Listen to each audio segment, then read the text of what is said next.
আসসালামু আলাইকুম।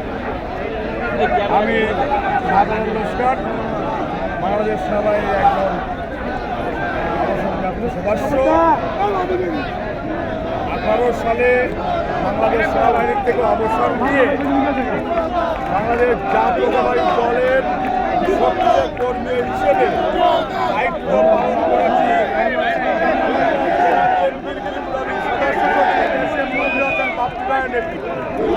দীর্ঘ লং টাইম আন্দোলন সংগ্রাম করার পরে 2021 সালে বাংলাদেশ জাতীয়তাবাদী জেলা শাখা থানা শাখার 101 বিশিষ্ট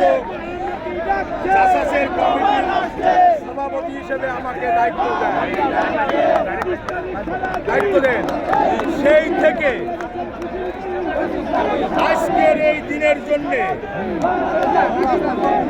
18 সাল থেকে আন্দোলন সংগ্রাম পর্যায়ক্রমে একের পর এক, যেমন উদাহরণস্বরূপ খুলনা জেলার 22 তারিখের প্রোগ্রামে আওয়ামী ফ্যাসিবাদীরা বন্ধ করে দিয়েছিল, কিন্তু আমরা নদী পথে ঝাঁপিয়ে এসে প্রোগ্রাম সাকসেস করেছিলাম।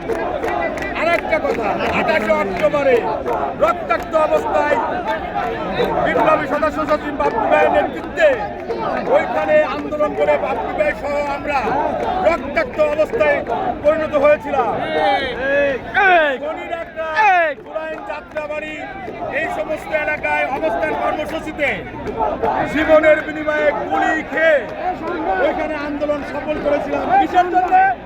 আজকের এই দিন দেখার উদ্দেশ্যে।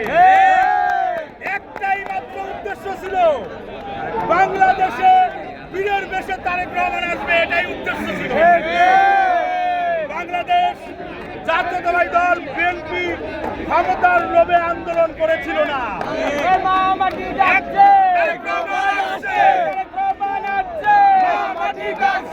আরেকটা কথা বলি, তারেক রহমান আজকে এই দিনের জন্য বলেছিল